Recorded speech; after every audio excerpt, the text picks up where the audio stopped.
అందరికీ నమస్కారం. జర్నలిస్ట్గా జీవితం కొనసాగిస్తూ అరాకొర జీతంతో ఉన్నటువంటి సజ్జల రామకృష్ణారెడ్డి ఈరోజు పవన్ కళ్యాణ్ గారి మీద అవాకులు చవాకులు పేలుస్తున్నారు. రాష్ట్రంలో ఈరోజు అత్యంత ధనవంతుల్లో మీరు ఒకళ్ళు. మీరు ఎలా ఎదిగారు, ఎన్ని బ్రోకర్ పనులు చేసి మీరు ఈ స్థాయికి వచ్చారనేది ఆంధ్ర రాష్ట్ర ప్రజలందరికీ కూడా తెలుసు. అవినీతి పెట్టుబడులతో పెట్టినటువంటి సాక్షి పత్రిక, ఆ పత్రికల్లో మీరు చేసినటువంటి బ్రోకర్ పనులు, మీరు చేసినటువంటి మైనింగ్ వ్యవహారాల్లో బ్రోకర్ పనులన్నీ కూడా ప్రజలందరూ గమనిస్తున్నారు. జగన్ రెడ్డి A1 ముద్దాయి అయితే మిమ్మల్ని B1గా పిలిచేటటువంటి పరిస్థితులు ఈరోజు ఆంధ్ర రాష్ట్రంలో నెలకొన్నాయి. జగన్ కోసం సజ్జల చేస్తున్నటువంటి బ్రోకరిజం పనులన్నీ కూడా ఈరోజు ఆంధ్ర రాష్ట్ర ప్రజలు గమనిస్తున్నారు. ప్రధాన సలహాదారుడు కాదు, ఆంధ్ర రాష్ట్రానికి సజ్జల రామకృష్ణారెడ్డి అనే వ్యక్తి ప్రధాన బ్రోకర్ ఈ రోజు నుంచి.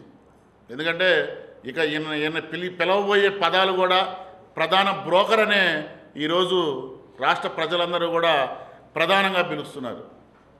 నువ్వు చేసే బ్రోకర్ పనులకి ఎవరు అడ్డు రాకుండా వైఎస్ఆర్సీపీ ప్రభుత్వంలో ఉన్నటువంటి మంత్రులు కానీ మీ ఎమ్మెల్యేలు కానీ ఎందుకు జగన్మోహన్ రెడ్డిని కలవలేకపోతున్నారనే దానికి నువ్వు సమాధానం చెప్పాల్సినటువంటి పరిస్థితులు ఉన్నాయి.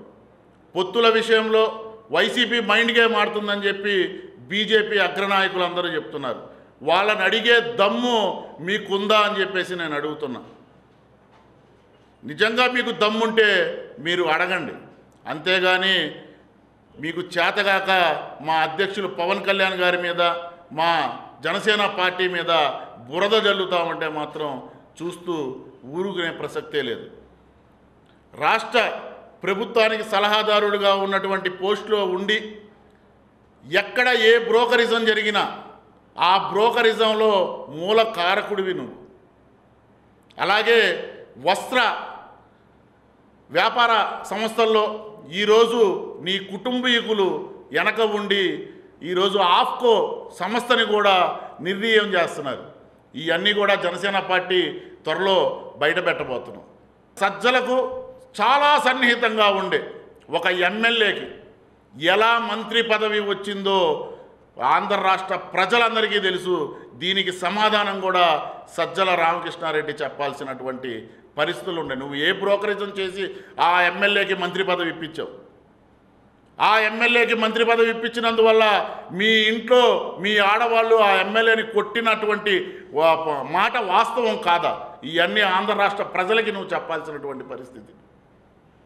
నువ్వు ప్రభుత్వ సలహాదారుడు కాకముందు విజయవాడ ఒక హోటల్లో నువ్వు ప్రతిరోజు కూడా చేసినటువంటి బ్రోకరిజం పనులు కూడా జనసేన పార్టీ దగ్గర ఆధారాలతో సహా ఉంది.